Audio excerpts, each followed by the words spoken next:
आप भी इस तरीके से ग्रोथ देखना चाहते हैं अपने फसल में, तो आप कौन से बेसल डोज का इस्तेमाल करें जिनसे हमारे ऐसे फसल आपकी भी हो सके। क्योंकि देख सकते हैं कि इस फसल को बांध दिया गया है और यह मेड़ विधि से बांधा गया है और इसके बाद इसमें कोई भी तरीके से कोई खाद नहीं दिया जाएगा। क्योंकि जब बांधने के समय उस समय खाद किसान देते हैं और इसमें कौन सा खाद का इस्तेमाल हुआ है जिनसे इसकी मिट्टी भी बहुत ही मुलायम हो सके और हमारी वृद्धि हमारी प्लांट के और भी अधिक हो सके और वृद्धि के साथ साथ इसमें ग्रोथ की पोटेंशियल अधिक हो पाए। क्योंकि जब हम फसल को लगाते हैं तो ग्रोथ ही नहीं हो पाता है, तो हम नहीं जान पाते हैं कि हमारी फसल किस तरीके से क्यों नहीं उसमें उत्पाद अधिक हो रहा है। मगर वहीं पर यहाँ पे फ़िलहाल देख सकते हैं कि सारे फसल में की ग्रोथ बहुत ही बढ़िया है और एक से अनेकों प्रकार के उसमें से अनेकों प्रकार के अब फसल निकल रहे हैं। क्योंकि यह एक अरबी की फसल है और अरबी की फसल में एक से अनेकों प्रकार के उसमें से प्लांट निकलने लगते हैं और उससे प्लांट जो निकल रहे हैं उसमें ही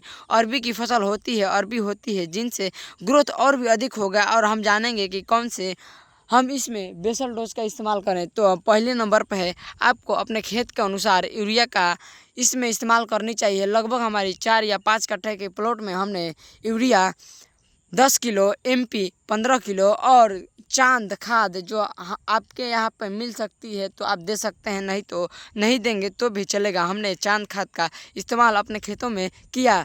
और बता देना चाहते हैं तो इसमें आप जाइम दे सकते हैं जिनसे आपकी पैदावार अधिक हो पाए और इसमें ग्रोथ बहुत ही बढ़िया होती है। जाइम हमारी फसल को वृद्धि बहुत ही अधिक कराती है। नाइट्रोजन तो वृद्धि कराती है मगर जाइम जो खाद होती है उससे हमारी फसल में वृद्धि अधिक होती है, मिट्टी मुलायम होती है, जिनसे आप उसका इस्तेमाल अपने खेतों के अनुसार कर सकते हैं। तो हमने पहली बात यूरिया इस्तेमाल किया था, MP इस्तेमाल किया था, जाइम इस्तेमाल किया था, चांद खाद इस्तेमाल किया था और एक दो खाद और भी इस्तेमाल किया था जिनसे हमारी फसल में वृद्धि और भी अधिक हो सके। आप देख सकते हैं कि वृद्धि बहुत ही तेज़ी से हो रही है, चारों तरफ हमारी फसल में लगी वृद्धि बहुत ही बढ़िया है और यहाँ पे इसकी ग्रोथ देख सकते हैं। इसके लिए आप अवश्य ही अपने खेतों में बेसल डोज का इस्तेमाल अधिक ना करें जिनसे हमारी मिट्टी भी मृदा होते रखती है। तो यहाँ पे देख सकते हैं कि एक फसल से कितना इसमें से फसल निकल रही है जिनसे इसमें ग्रोथ बहुत ही बढ़िया हो रही है। क्योंकि हमने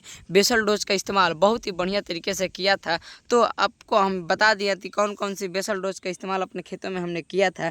तो यूरिया थी, MP थी, चांद मार खाद थी और जाइम थी और इसी कारण से हमारी फसल में ग्रोथ बहुत ही बढ़िया देखने को मिल रही है। तो आप अवश्य ही अपने खेतों में ग्रोथ के लिए खाद का इस्तेमाल करें मगर अधिक मात्रा में ना करें जिनसे आपकी मिट्टी भी मृदा होने लगती है। तो अधिक मात्रा में खाद को इस्तेमाल करने से हमें भी नुकसान होती है, मगर जितना देनी चाहिए उतना मात्रा में देंगे तो हमारी फसल की ग्रोथ बहुत ही बढ़िया होती है। जिस तरीके से जैसे हमारी है आपका भी हो सकती है और हमारे से भी कुछ किसानों की बढ़िया भी हुई है।